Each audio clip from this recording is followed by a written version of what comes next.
Hello, everyone. Thank you for taking week 6 quiz. In this video, let me show you the solutions to each of these problems. Okay, let's start from problem 1. Okay, in here we have equation. The sum of first few odd numbers add another sum of the first few odd numbers equals the third sum of some odd numbers. So let's record the property for the odd numbers. That is, the sum of first k odd numbers equals k squared.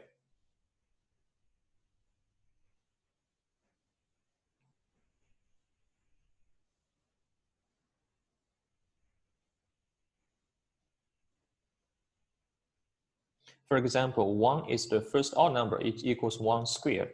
1 plus 3 is the sum of the first two odd numbers. That means it is equal to 2 squared. So here we can consider that in the first parenthesis, suppose we have a terms, okay? That means this is the first a odd numbers. The second parenthesis, suppose we have b terms. So that means this sum equals b squared. Okay, now let's consider the right hand side. 1 plus 3 plus 29. Let's count the number of all numbers here. So the number here is 15 because 29 plus 1 divided by 2, this is 15.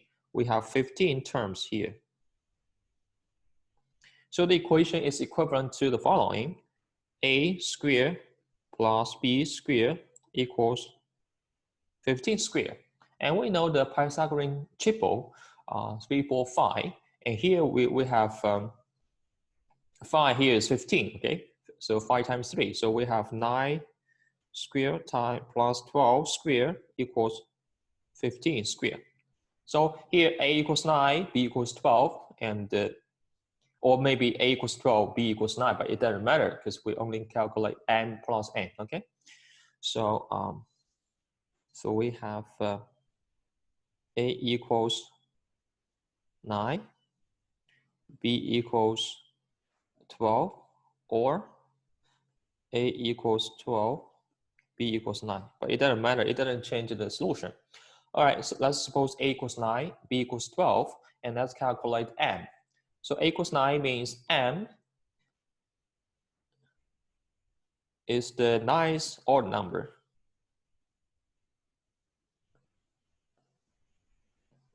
The ninth odd number is 9 times 2 minus 1, which is 17. And n is the 12th odd number, which is 12 times 2 minus 1, which is 23. And we calculate m plus n. So m plus n is 17 plus 23, which is 40. Right, the solution is 40. All right, let's come to the problem 2. So here we have a figure. We want to calculate the total number of triangles in this figure. All right, let me first draw a simpler figure. So here we have 3 parallel lines, parallel horizontal lines. So let me just consider one line like that. So I just consider the top part, and I still have these 2 lines. Okay, let's first consider how many triangles in this figure. So here we can see that basically we choose the bottom line as the base, and we choose the other 2 lines from these 4 lines. Okay, we have 4 non-horizontal lines here. For example, we have 1, 2, 3, 4. Okay, if we choose 2 lines from here, add the bottom line, add this horizontal line, we get a triangle. So here in this figure, we have totally 4 choose 2, which is 6 triangles. Okay, which is 6 triangles. Now, if we consider to add other 2 horizontal lines, we have more triangles. So, okay, let me do this way. If we, okay, in this time, if we, okay, let me use color to distinguish these lines. The first lines, let me use blue. And the second line, let me use red. And the last line, let me use green. So I have three choices for this base side. So in this picture, I just use the blue line as the base. I have 6 triangles, and I have 3 choices for the base lines. Totally, we have 6 times 3 triangles.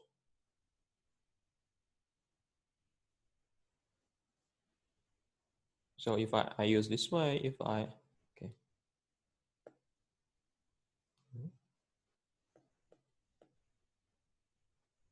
If I consider the medium size triangles, this time I use the blue, I use the red baseline.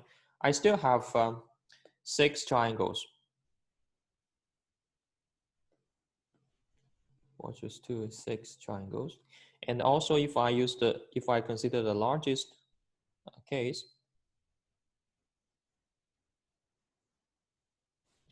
here this baseline is green. Also we have 6 triangles. So totally we have 6 plus 6 plus 6 is 18 triangles. Or if we want to combine all together, that's my multiplication principle.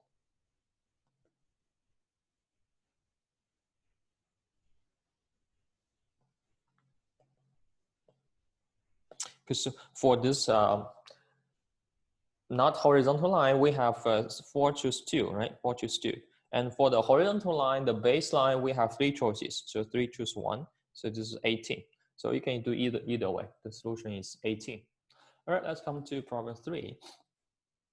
We have 2 angles. They are complementary to each other. That means the sum equals 90. So let me write down.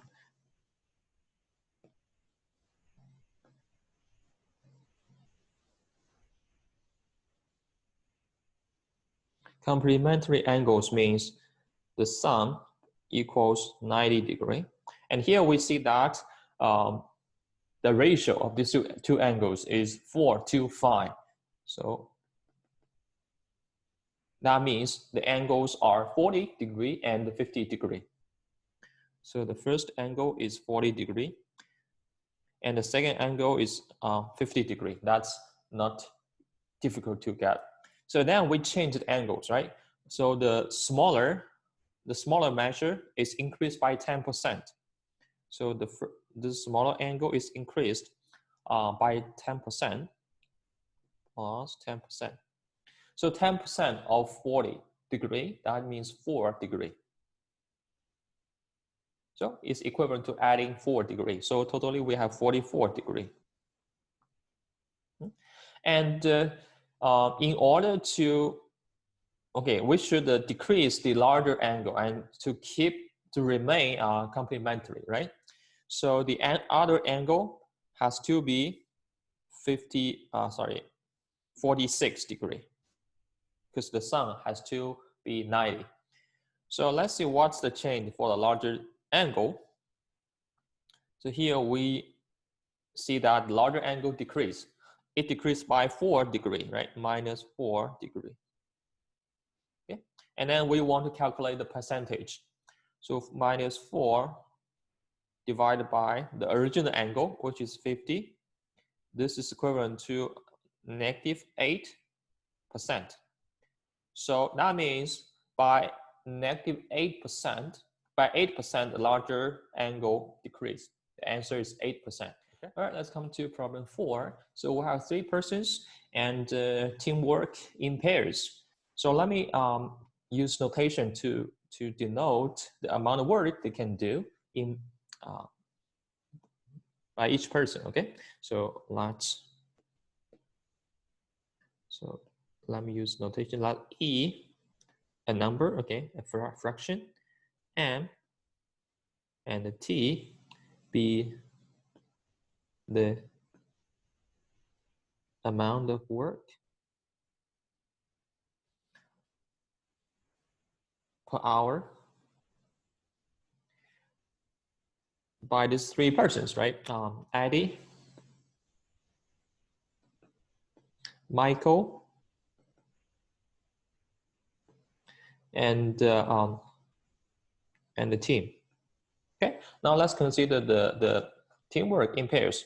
So Michael and team work together. They complete the work in 4 hours. That means, okay, sorry, let's do first Eddie and Michael. If Eddie and Michael work together, they can complete the job in 3 hours. That means E plus M is 1/3. Okay, it's 1/3. That means they need 3 hours to finish the whole job. And similarly for Michael and team, they need 4 hours. That means M plus T equals 1/4. And similarly for Eddie and team, they need 5 hours to finish the job. That means E plus T equals 1/5. Okay, and then the question is, how many hours do they need to finish the job together? Okay, so from these three equations, let me call it 1, 2, 3. I can add them together, right? So 1 plus 2 plus 3. So we will have twice E, twice M, twice T. So it's twice E plus M plus T. This equals 1/3 plus 1/4 plus 1/5. And then we get E plus M plus T equals 1/2 of the sum of these fractions. And you can get this number equals 47 over 120. So this number means the amount of work per hour they can finish in if all three persons work together. Okay, that's the amount of work they can do in 1 hour. So the time they need to do to finish the whole job is just, we flip this fraction, right? That just means 1 divided by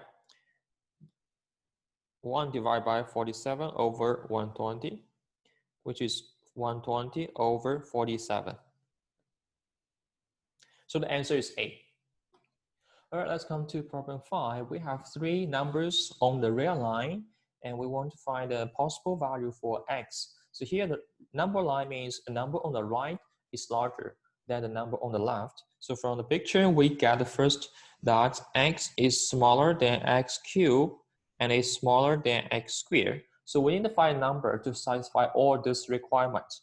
So first, let's check choice A. For choice A, it's not the right answer because here we have -4 over 3. If we take cube here, this got the number smaller. So this is smaller than -4 over 3. So it does not satisfy the requirement x less than x cubed. This requirement is not satisfied. And for B, that's the answer, okay? Now let's check the C. For C, it does not satisfy the requirement because here, if we take a cube, 1 over 5 cube, this is a smaller positive number. This will be smaller than the original number, 1/5. And it doesn't satisfy the requirement because we require x less than x cubed. So this is not satisfied. This is not satisfied. Okay.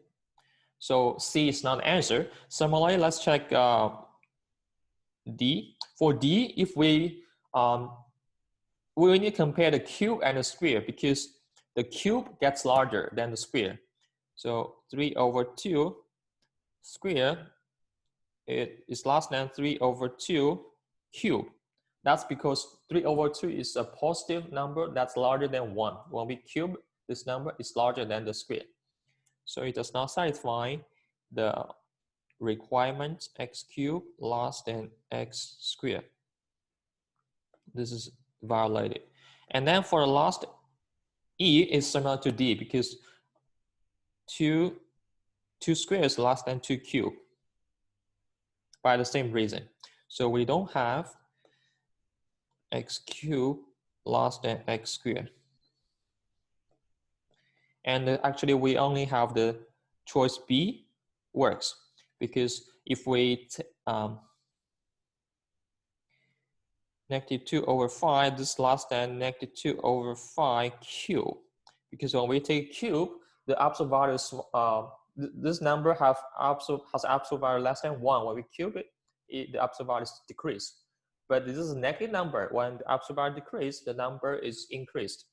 And then this is less than -2/5 squared, because this square is a positive number, larger than the negative numbers. So the answer is B.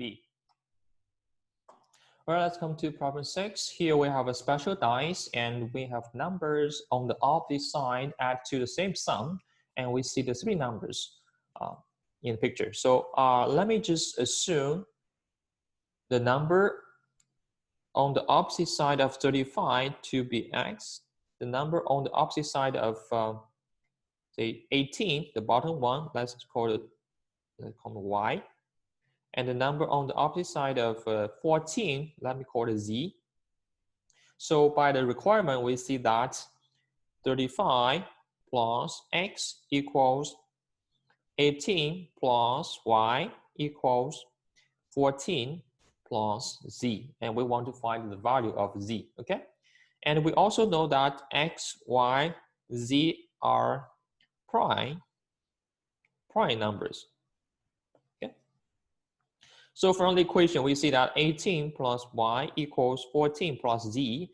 18 and 14 both are even numbers.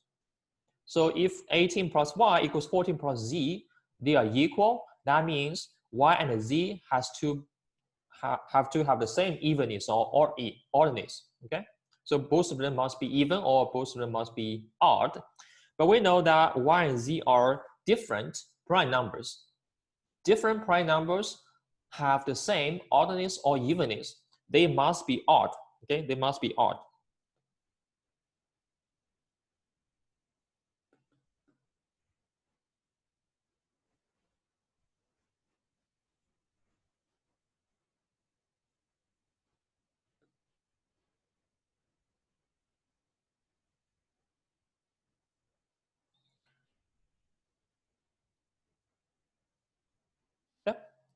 Because we only have one even prime number, that is 2.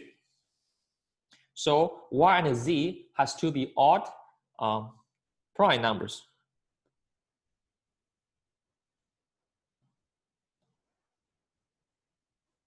And that means 18 plus y or 14 plus z, this sum has to be odd number. This sum is odd number. This is a sum. So 35 plus x is an odd number. That means x has to be even.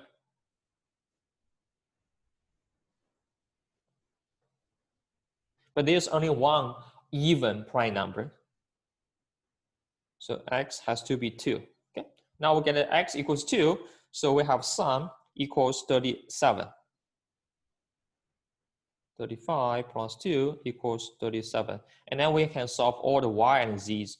So 18 plus y equals 14 plus z is the same sum, 37. So we get y equals 19, z equals 23. The answer is 23. All right, let's come to problem 7. We have 2 circles with equal radius intersect as shown. The area of the shaded region equals the sum of the 2 unshaded regions. Okay, let me mark here.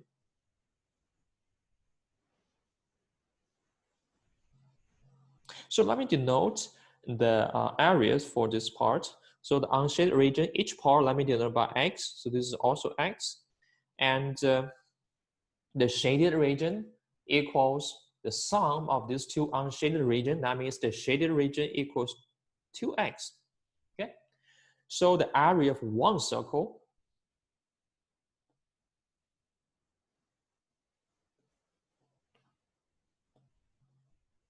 equals x plus 2x, which is 3x.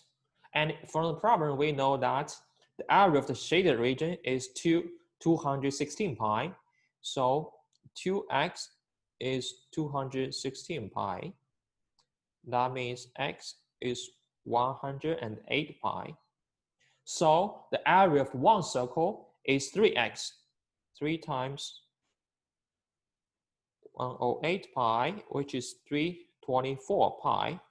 And we know the formula for the area of one circle. This equals pi r squared. R is the radius. Let r be the radius. So pi r squared equals 324 pi. That means r squared is 324. And then we can solve r. R is positive, so r has to be 18. So we know the radius of the circle, and then we can get the circumference immediately. So the circumference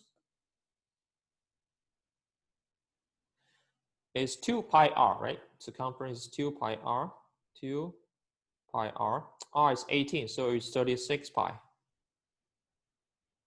The answer is C.